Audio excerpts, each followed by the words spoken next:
Class 11 semester 2 যে final examination, সেই এক্সামিনেশনের জন্য স্টিল আই রাইজ থেকে কোশ্চেন আনসার করা ইম্পর্টেন্ট এবং এটা তোমাদের কাছে অনেক সহজ।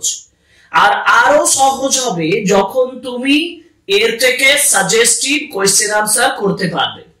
আর সেই সাজেশনটা আমি আমার এই ক্লাসটাতে, আমাদের এই চ্যানেল ইংলিশ এডিশনে আমি তোমাদের জন্য দিচ্ছি। So welcome to English Edition channel, and today's class is on the suggestion from Still I Rise by Maya Angelou, and this is exclusively for the students of class 11 semester 2 examination.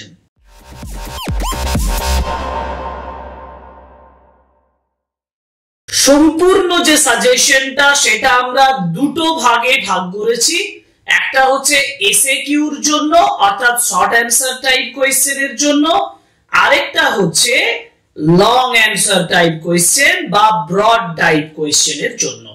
প্রথমে SAQ গুলো আলোচনা করে নিই। যে SAQ question গুলো তোমরা তোমাদের পরীক্ষায় 100% পেতে চলেছো। সো চলো আমরা ওয়ান বাই ওয়ান সাজেশনটা দেখে নিই। Question number 1। Question number 1, what is the source of Maya Angelou's Still I Rise? Still I Rise, এখানে দেখো তোমাদেরকে আমি প্রথমে 4টে কোশ্চেন দেব, যেটা ব্যাকগ্রাউন্ড থেকে পোয়েমের যে ব্যাকগ্রাউন্ড বা পোয়েমের সম্পর্কে যেটা তোমাদের জানা উচিত সেই বিষয়ের উপরে। তারপর পোয়েমের ভেতরে যে ইম্পর্টেন্ট সেন্টেন্স গুলো হয় সেখান থেকে সাজেশনটা দেব।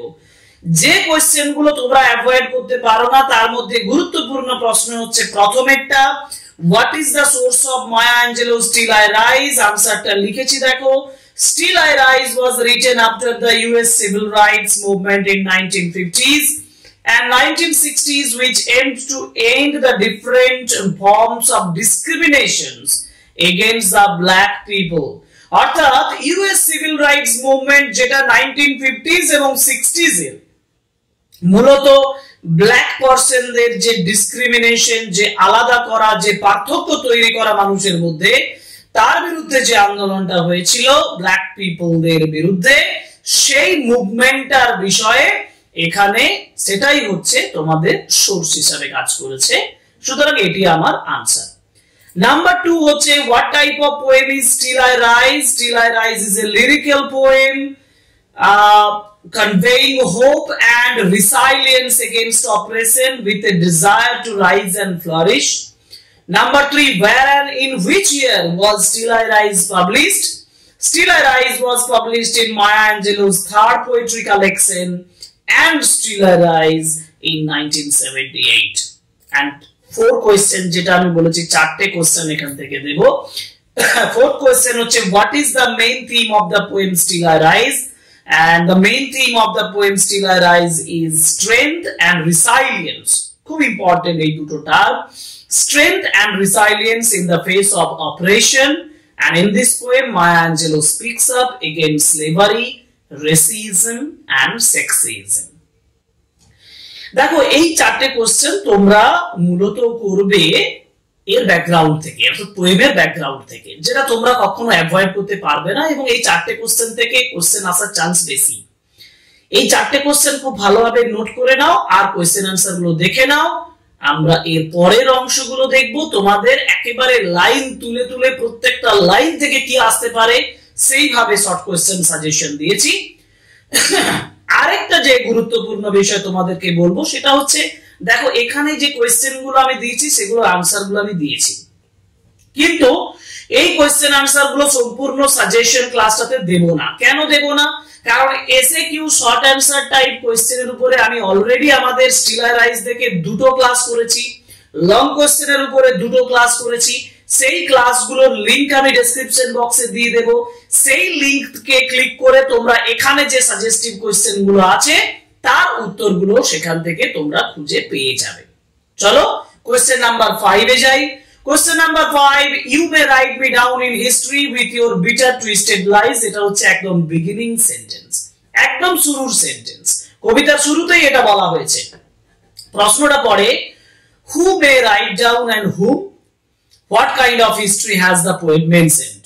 অথবা এই কোশ্চেনটার অবলিক দিয়ে তোমাদের পড়তে পারে যে এক্সপ্লেন বিটার টুইস্টেড লাইজটাকে এক্সপ্লেন করো, অতএব এই সেন্টেন্সটাকে এক্সপ্লেন করতে বলতে পারে, অথবা বলতে পারে যে what do the first two lines of the poem signify, যেটা মডেল কোশ্চেনে তোমাদেরকে দিয়েছে। এবং আমি আশা করছি তোমাদের পরীক্ষার কোশ্চেনে এই কোশ্চেনটা 100% আসার চান্সটা বেশি।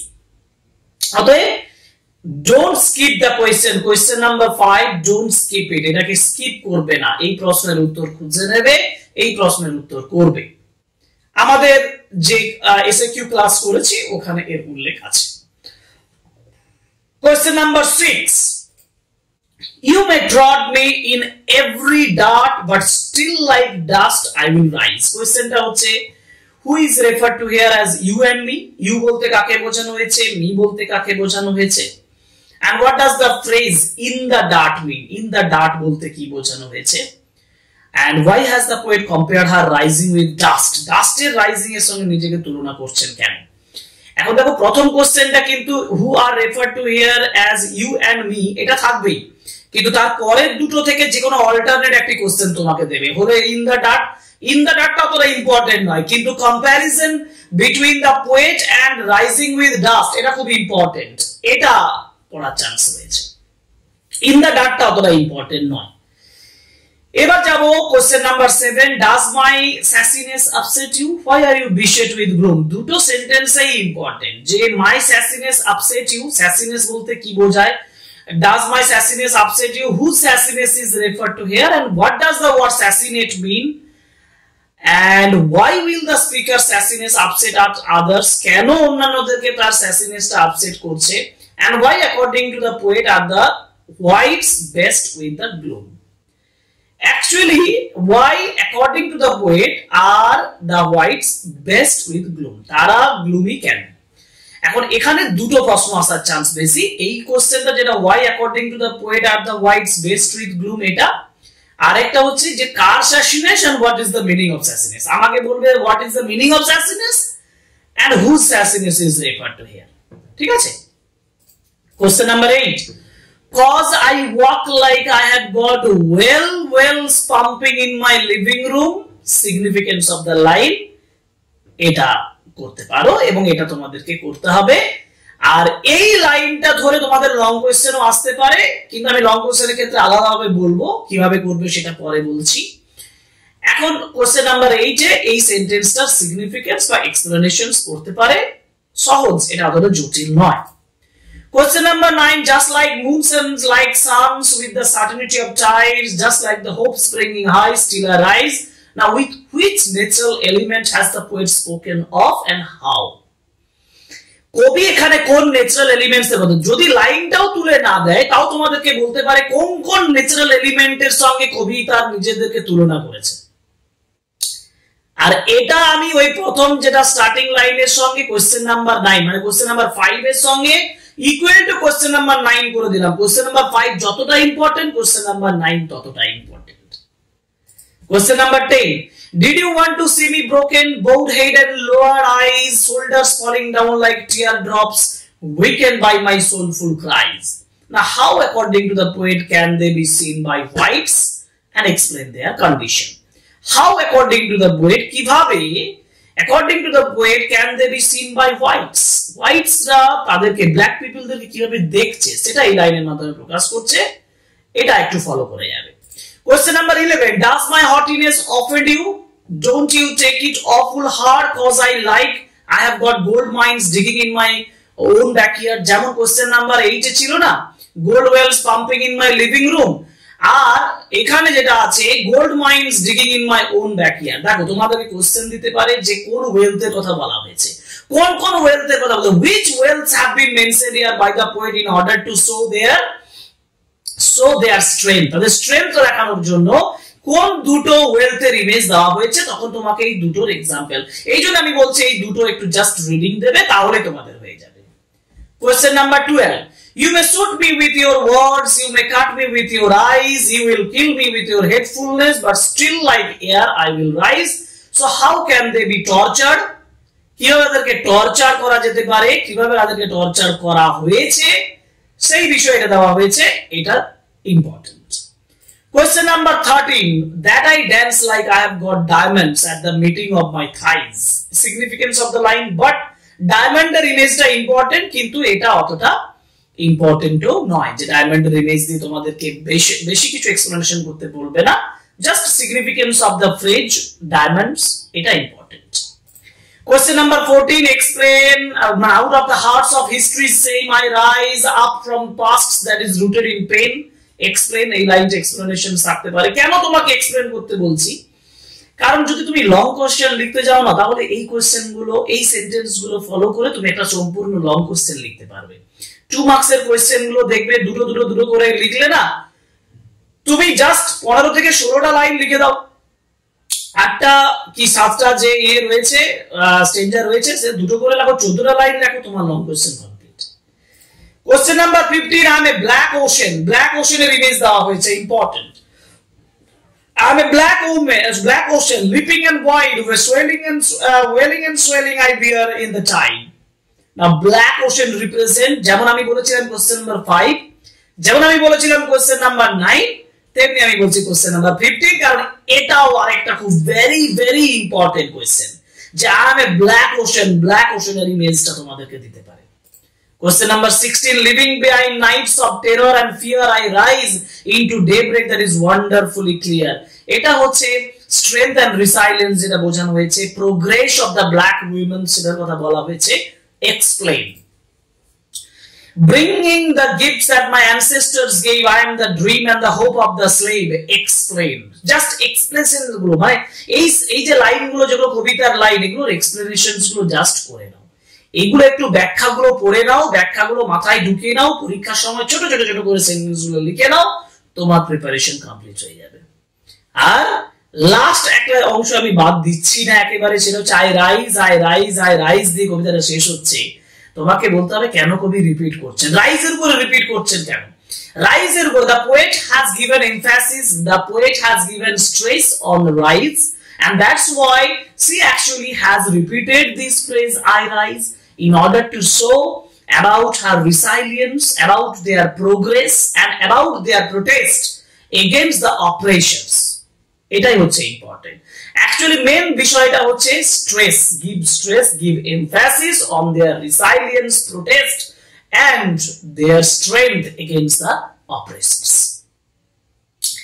এই গেল এসএকিউ। এবার তুমি দেখতেই পাচ্ছ লং কোশ্চেন সাজেশন নিয়ে আসছি, ঘাবড়ে যেতেই পারো যে কতগুলো লং কোশ্চেন, প্রত্যেকটা লাইন থেকে দেখা যাচ্ছে ইম্পর্টেন্ট লাইন আসতে পারে না। লং কোশ্চেনের ক্ষেত্রে এমন কোনো জটিলতা নেই স্টিল আই রাইজ এর, কারণ স্টিল আই রাইজ থেকে আমি লং কোশ্চেন হিসেবে দুটো লং কোশ্চেন বলবো, আর এই দুটো থেকেই তুমি যে কোনো ধরনের কোশ্চেন করতে পারবে।